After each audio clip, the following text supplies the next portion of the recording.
The God who created all things loves humans so much that he's willing to bring himself low to lift us up. Thanks for listening to the Bible Brief.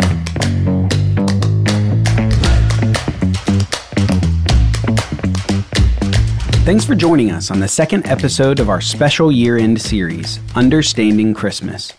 In this series, we're exploring the Christmas event, where the eternal God became a man, in what is called the incarnation. In our last episode, we explored the word incarnation and understood it as becoming flesh or putting on flesh. And we identified the singular event, the incarnation, as the focus of Christmas. Not the birth story of Jesus, not the sweet pillowy angels in the sky, not the cartoony animals. No, it's the incarnation, God putting on flesh, that is the focus of Christmas. In our last episode, we also focused on one aspect of the incarnation, and it was the fact that the Son of God is the eternal God. Jesus isn't some created being that began to exist at his birth. Jesus has always and will always exist as the eternal God. We focused on this because of a modern assumption that Jesus was a created being rather than the Creator himself. And in order to understand Christmas properly, we need to understand that this little baby born in Bethlehem was God who had put on a human body. Today, we're going to shift to another aspect of the incarnation, the humility of God. The aspect of the incarnation where God lowers himself to be on the human level, and lowers himself further in being condemned to death on a cross as a criminal. And today, the passage from the Bible that will guide us is from the Apostle Paul's letter to the church in the city of Philippi, the letter commonly called Philippians. In part of this letter, Paul uses Jesus as an example of how the believers in Philippi ought to think. Listen to this from Philippians chapter 2. Have this mind among yourselves, which is yours in Christ Jesus, who, though he was in the form of God, did not count equality with God a thing to be grasped, but emptied himself by taking the form of a servant, being born in the likeness of men. And being found in human form, he humbled himself by becoming obedient to the point of death, even death on a cross. Now I'm going to paraphrase what we read for clarity. Philippian Christians, you should think like this, because it's how Jesus thought. He was God, but didn't use this for his own advantage. Instead, he did the opposite. He asserted himself by becoming a servant, that is, being born as a man. And not only that, but he lowered himself even further by dying on a cross like a criminal. Now, with our focus today on the lowering of the Son of God, the humility of God, we're going to think about three things that come out of this passage. First, that the Son of God emptied himself. Second, that the Son of God became a servant. And third, that the Son of God lowered himself to die a criminal's death. So first we'll discuss this, that the Son of God emptied himself. The initial picture we get in this passage of God the Son is one co-equal and eternal with God the Father and God the Spirit.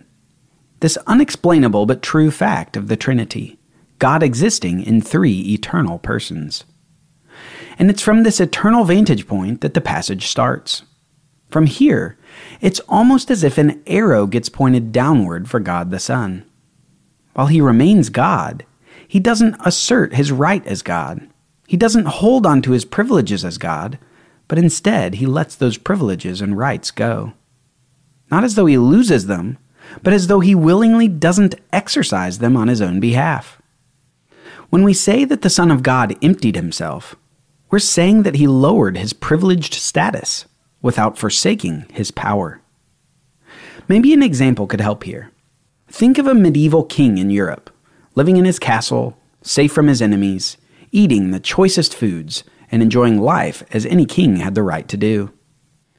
But the king decides, for the sake of others, to put on commoner's clothing, to work in the field, and to cook his own meals. He never ceases to be king, but he lowers his status and identifies with the common people in the kingdom.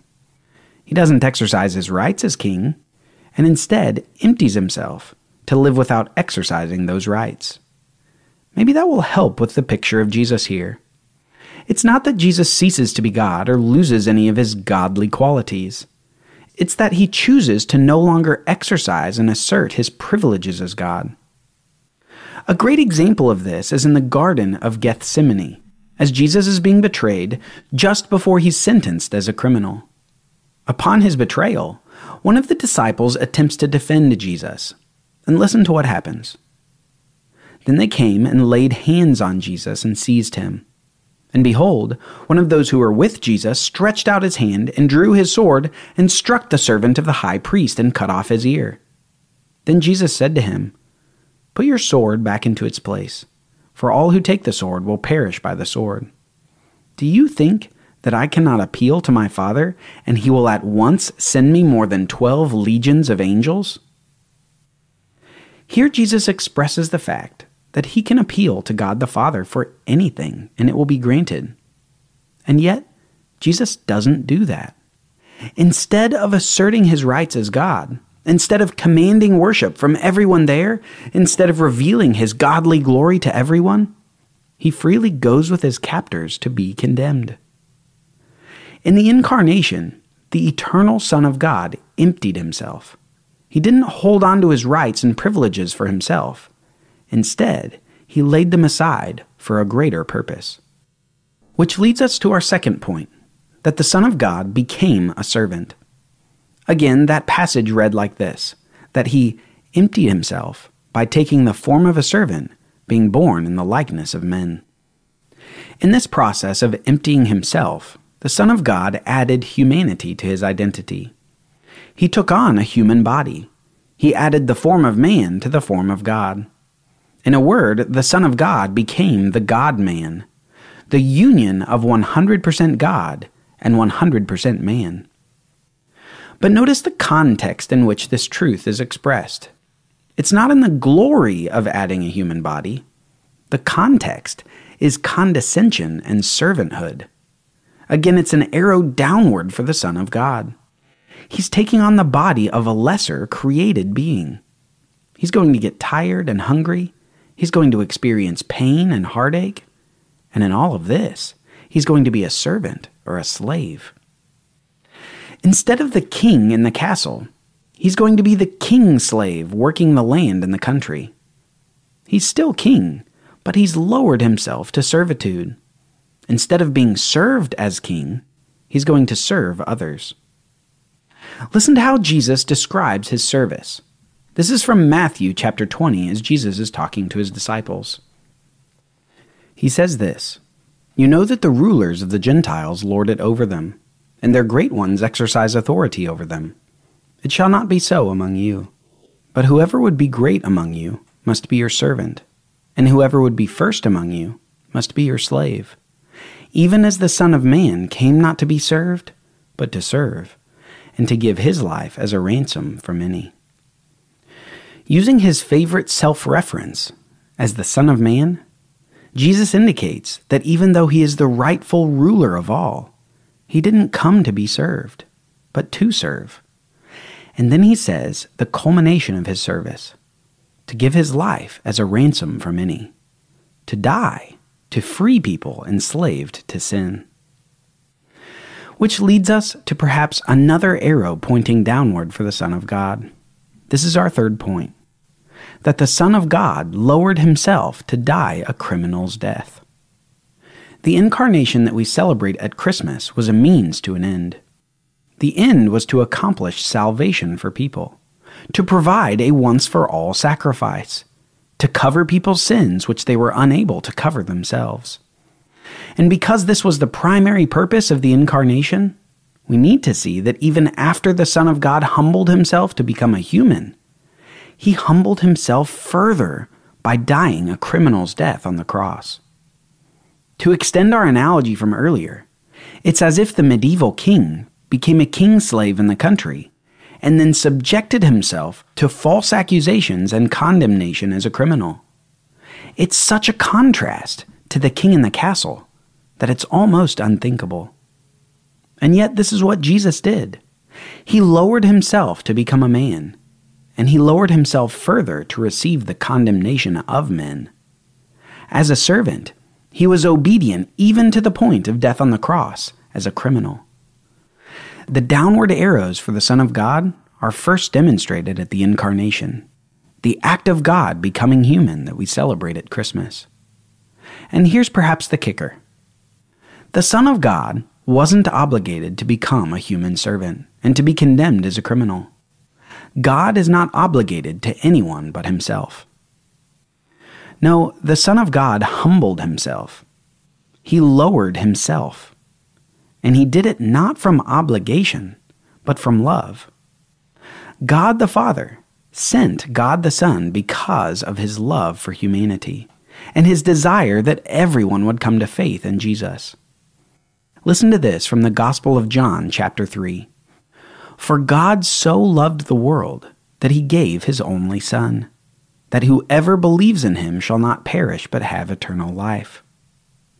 For God did not send his Son into the world to condemn the world, but in order that the world might be saved through him. Whoever believes in him is not condemned, but whoever does not believe is condemned already, because he has not believed in the name of the only Son of God. When we think about the incarnation, we should not only think about the eternal Creator God, the Logos, the Word, becoming flesh, but we should also think about this God humbling himself and attaching himself to a lower status. We should think about the Son of God emptying himself of rights and privileges, becoming a servant, and ultimately dying a criminal's death. Arrows pointing downward so that he could go low enough to lift. Low enough to lift the sinner from his deathly state.